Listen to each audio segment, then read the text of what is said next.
యుద్ధం పశ్చిమాసియాను దాటి విస్తరిస్తోంది. ఇప్పటివరకు గల్ఫ్ కంట్రీస్ కే పరిమితమైన వార్ టెన్షన్ మిడిల్ ఈస్ట్ ను దాటి ఇతర దేశాలకు పాకుతోంది. సైప్రస్ పై మిసైల్స్ ను ప్రయోగించింది ఇరాన్. సైప్రస్ లోని యూకే సైనిక స్థావరాలే లక్ష్యంగా దాడులు చేసింది. ఈ విషయాన్ని యూకే కూడా ధృవీకరించింది. ఇటు ఒమన్ పై ఇరాన్ మిసైళ్ల దాడులు చేస్తోంది. ఒమన్ ఓడరేవు ఆయిల్ ట్యాంకర్ పై ఇరాన్ దాడులు చేసింది. ఆయిల్ ట్యాంకర్ టార్గెట్ గా ఇరాన్ దాడులు చేసింది. ఇరాన్ దాడిలో 4 తీవ్ర గాయాలయ్యాయి.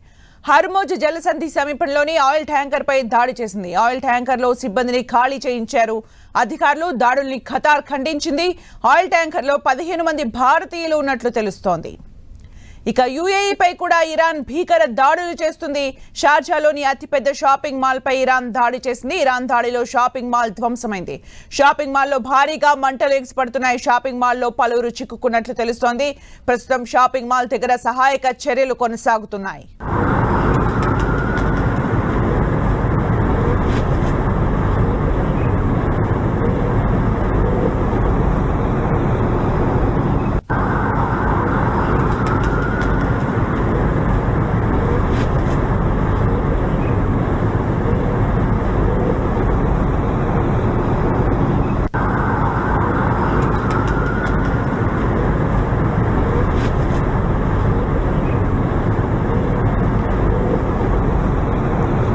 యుఏఈ పై కూడా ఇరాన్ భీకర దాడులు చేసింది. షార్జాలోని అతిపెద్ద షాపింగ్ మాల్ పై ఇరాన్ దాడి చేసింది. మనం విజువల్స్ లో చూడొచ్చు.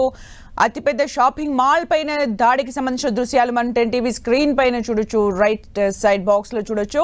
అయితే షార్జాలో ఉన్న అతిపెద్ద షాపింగ్ మాల్ పైన కూడా దాడి చేసింది. ఇరాన్ దాడిలో షాపింగ్ మాల్ ధ్వంసమైంది. షాపింగ్ మాల్లో భారీగా మంటలు ఎగిసిపడుతున్నాయి. షాపింగ్ మాల్లో పలువురు చిక్కుకున్నట్టు తెలుస్తోంది. అయితే ప్రస్తుతం షాపింగ్ మాల్ దగ్గర సహాయక చర్యలు కొనసాగుతూ ఉన్నాయి.